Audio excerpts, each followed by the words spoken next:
Hello. Today we will talk about chemotherapy. What is chemotherapy? How long does chemotherapy last? What side effects can arise? By watching this video until the end, you will find answer to this and many other questions. My name is Irina Bondar, and I am medical oncologist. Chemotherapy is the treatment of oncological diseases by administration of chemical drugs called cytostatics. The action of chemotherapy involves the use of cytostatics that kill malignant cells. They affect cells in different stages of the cell cycle. In most cases, the drugs are administered by injection, but also oral administration is also possible. Chemotherapy is prescribed to patients based on data from histological, immunohistochemical examinations, as well as other necessary diagnostic methods for each individual case. Specialists such as surgeon, oncologist, and radiologist make this decision together to prescribe chemotherapy first, based on international standards. To calculate the correct dose of cytostatics, the oncologists need to know your exact height, weight, and information about all chronic diseases, as, for example, presence of hepatitis B or C or HIV infections or others. Overdosing does not lead to better results and can worsen the condition of the body and aggravate concomitant diseases, which can lead to delays or contraindications to chemotherapy. Different cytostatics block the growth of malignant tumor cells at various stages of the cell cycle. Combinations of several cytostatics are often used to enhance the anti-tumor effect. How long does the chemotherapy last? How many courses of chemotherapy are needed? Typically, all courses of chemotherapy takes from 3-4 months to 6 months. There are many chemotherapy regimens available. They can be administered once a week, once every 2 weeks, or once 3 or 4 weeks. Often, the entire intravenous infusion of cytostatics takes 4-5 hours, but there are cases when the infusion is administered continuously for several consecutive days. After completing a course of chemotherapy, if it is well tolerated, the oncologist will let you go home until the next course and provide you appropriate recommendations. Now I am providing approximate information, and in each specific case, your oncologist will definitely explain all the conditions for the specific treatment regimen. Chemotherapy can be prescribed for various purposes. First, if chemotherapy is prescribed before surgical treatment. The reason is to reduce the size of the tumor and facilitate surgical removal, as well as to prevent the formation of micrometastases. There are cases where the tumor completely disappeared during the chemotherapy, and patients may question the need for surgery. However, there is false belief. Patients undergoing preoperative chemotherapy undergo regular blood tests as required for each course of chemotherapy, as well as ultrasound or CT scans every 2-3 courses to assess the disease's dynamics. If the tumor decreases, the treatment is chosen appropriately. If the tumor increases, it is likely that treatment regimens need to be changed.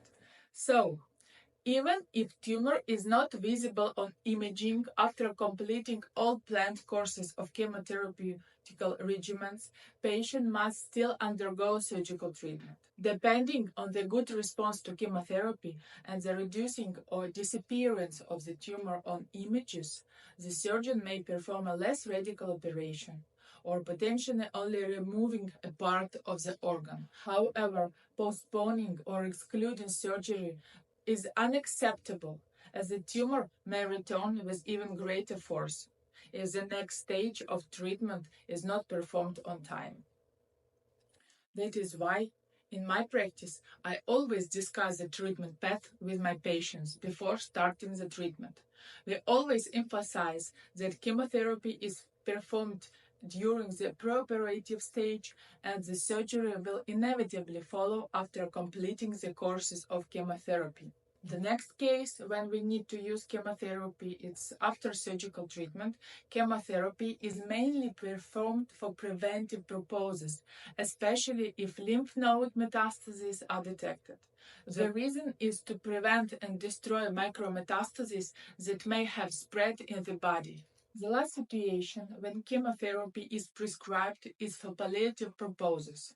This is the case when there is a large tumor size and presence of multiple metastases in various organs, making surgical treatment is not feasible. In such cases, chemotherapy is prescribed to relieve the patient's condition and to reduce the symptoms of oncological processes. Side effects of chemotherapy. There are a significant number of side effects which can vary depending on the specific cytostatic regimes used. It is important to discuss these potential side effects with your oncologist to understand which ones are most likely to occur and how they can be managed. Let's talk about the most common of them: nausea and vomiting. These symptoms are often present to some extent after many courses of chemotherapy. Particularly, toxic treatment regimens that cause severe nausea and vomiting may require the addition of antiemetic drugs. These drugs can completely or significantly suppress the symptoms. The strength of their effect may vary, so your oncologist will select the appropriate one for you. Hair loss usually doesn't start immediately, but typically occurs about from 1 to 4 weeks after the first course of chemotherapy. Closer to the second course, you may notice that more hair falls out than usual. Shaving your hair during these periods is advisable. After completing chemotherapy, the hair will start growing again. Hair always grows after completing chemotherapy. Leukopenia and thrombocytopenia. Cytostatics affect not only malignant cells, but also healthy, fast-dividing cells, including blood-forming cells.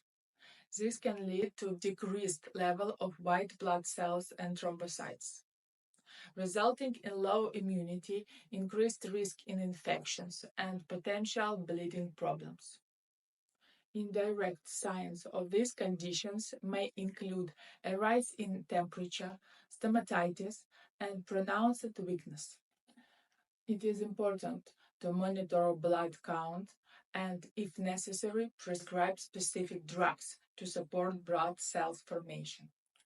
Discussing this with your oncologist is essential, as timely treatment is crucial to avoid severe complications. Regarding nutrition during chemotherapy, there are no specific restrictions. It is important to maintain a highly balanced and complete diet. Try to avoid fatty and fried food and focus on consuming more fruits, vegetables, seafood, and meat. During chemotherapy, it is recommended to exclude alcohol and smoking. Aim to eat small portions frequently and follow a proper drinking regimen, consuming at least 1.5 to 2 liters of fluid per day. Moderate physical activity and walks in the fresh air can also be beneficial for your overall well-being. Remember, everyone's experience with chemotherapy is unique, and the support of loved ones is very important. If you or your loved ones have experience with chemotherapy, please feel free to share it in the comments. I hope this information was useful to you.